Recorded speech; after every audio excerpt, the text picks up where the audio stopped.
So this is something called as the heart of photography. It's called as the exposure triangle. So exposure triangle is something that you need to know so that you shift your camera and start shooting in manual mode. Exposure triangle basically has three parameters. Okay, as they have three sides of a triangle, they have three parameters. So you understand these three parameters perfectly, you will be able to master the almost 50% of photography. So the rest 50% is how you make through and how you experiment it and how you clear it. So the first parameter that you got to look into is the shutter speed. The next one is the aperture, and third one is the ISO. So shutter speed is something that you have on your camera. So I'll stop the sharing and then explain you with this particular. When you turn on your camera, you have top three things. So these are the three parameters that I am talking about. So they are placed in such a way that how they have to be tempered. Okay, so first you do shutter speed, then the aperture, then the ISO. So the first one, whatever that is there, 1 by you see, and you have when you have this particular trigger on your camera above this click button, so as you rotate that, you see that particular number gets shifting. You go up to 8,000, and when you shift it on the other direction, you see it going till bulb mode, bulb. The last one will be bulb mode. I'll go on tampering with the next one. So this is how you share. This is what is called as a shutter. This one is three parameters that are present. So you see 1 by 2500. This may not be 1 by 2500. You have some other value. You have 1 by 1 value, right? Okay. So this is how the shutter speed is actually tempered. So shutter speed is something to do with the camera body. Okay.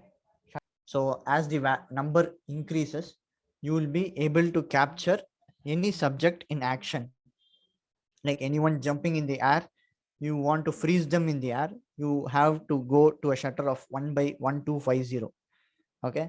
If you want to go on a lower shutter, you can capture some shots, some like a street light, moving of vehicles, and all those things. And the next value is the aperture. You have an AV button there. Hold on to the AV button and then trigger that. The same thing. Hold the AV button and trigger it. You trigger that, you will find that value of aperture shifting. So value of aperture shifts from 2.8, 3.5. Then you shift it to 4.5, 5.6, 6.3, 7.1, 8, 9.1, 10, 11, 13, 16, 22. I have another lens where it starts from 1.8, and another lens that it has 2.8. Okay. So as the number gets lower, no, you will have large amount of light that is coming in. As this number, f number, goes higher, there will be less amount of light that is coming in. So you have learned to tamper with this shutter speed and aperture. And for ISO, you have a button called ISO in your camera. So click on that button ISO on your camera, and then you find this display. So this is a high-end one, so I'll have a lot of ISO values over here. So you click on that ISO button and then trigger. Use the same trigger. Use the same trigger to change. Click on the ISO button and then trigger. So shutter speed is when you have a low shutter speed, you have more amount of light. So this is what does this change make. Okay, I'll tell you. Yeah, 1 second. Now I have shared the screen. Sir, could you even tell what is the use of ISO? Yeah, I'll tell you. So previously I told shutter speed, aperture, and ISO. So then I explained you on what is how you increase this number on shutter speed from 1 to 1 by 2 1 by 4000, and then how you get it back, then the f numbers, and then iso value you are able to see from 100. In some cameras it is there even in 50. In some it is not possible, it goes up to 6400. In some it goes beyond 6400 as well. So these are the three things. And in this triangle you find this arrow mark of brighter, right? So as the shutter speed is higher, the it is darker, and as the shutter speed goes down it becomes brighter.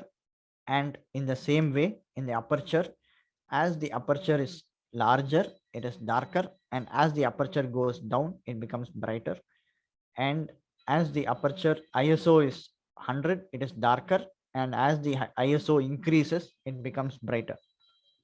So depth of field is basically, okay, you can explain it when you have this cap. You have this cap on your hand. Okay, you close one of your eyes. You close one eye and you look at this cap. Okay, keep it at a distance. Do not keep it close to your eyes. Keep it at a distance. Close one eye and look at this cap. Now you look at the background. You look at some object at in your room. You will find this cap is blur. No, with one eye closed. Do everything with one eye closed. So now you look at the wall of the room and you will find that this cap is blurred. So this is the same concept that comes in aperture. Okay, as you try, as the aperture is less, so that is 1.4 or 2 or 2, the number is minimum, the background depth will be more. Okay, and the light will also be more in the camera. If the number is f8, f22, f11, the background will also be in focus, the subject also will be in focus, and the light coming inside the camera will be darker. So if you have the highest shutter speed, you will have your camera's uh, light, and if you have the highest aperture, you will have more light. So if Yeah, you have to do it balance, you should have one less and one more. yeah, perfect. So if you have the shutter speed at 1250, make sure your aperture is f4 or whatever the least number that is available to your lens, and beyond which you do not have light that is required for you to take the photograph. Then you go to the third parameter called as the iso. But as you increase the iso basically means quality. Okay, so as you increase the iso, the image or the frame will become brighter, but it will include a lot of grains or noise to the frame. Okay, the quality of the image will become less. So you will have to compromise on the quality of the image as you increase the iso. There is a certain iso limit for each and every camera. So you have like 100 to 6400 iso on your camera, but when you go beyond 400 or 800, you will start finding grains on your camera. So that is when you should not use beyond 400 or 800. So how will you find that is just uh, take a black cloth and then make highest iso on your camera, and then you click it and you will know at what particular point, at what particular iso you start getting grains on your camera. So you have to fix that iso as the maximum iso that you are going to use in that particular camera forever. So you should not go beyond that unless and until you come up in a situation where you have no other choice of like you can't miss this particular situation, and you get into some situation like that, you can increase the iso, or else don't ever increase the iso beyond the iso limit where it is set, where it starts giving more amount of noise. Okay, these are the three parameters that is called the heart of photography, and based on this you are able to control the whole light of the particular camera and make amazing images. Okay, So yeah, this concept may not be clear, but this is the particular triangle, and this is how it but actually works. As and when you start exploring, as and when you start working out and trying out different combinations of aperture, ISO, and shutter speed, you will start knowing more and learning it better and better.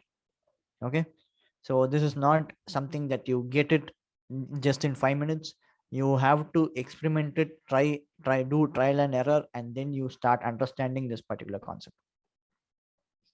So I have just touched upon the basics on what it is and what is their role, and you try your hands on it and become a master of this exposure triangle. This will help you very much, because wildlife photography is just 3 seconds, and in these 3 seconds, you have to decide your shutter speed, aperture, ISO, and you have to fix all your frames and composition, and then you'll have to create a frame. So you have to master these three things before you try into becoming a member of National Geography. Okay, so so you have to master these three things before you try into becoming a member of National Geography. Okay, so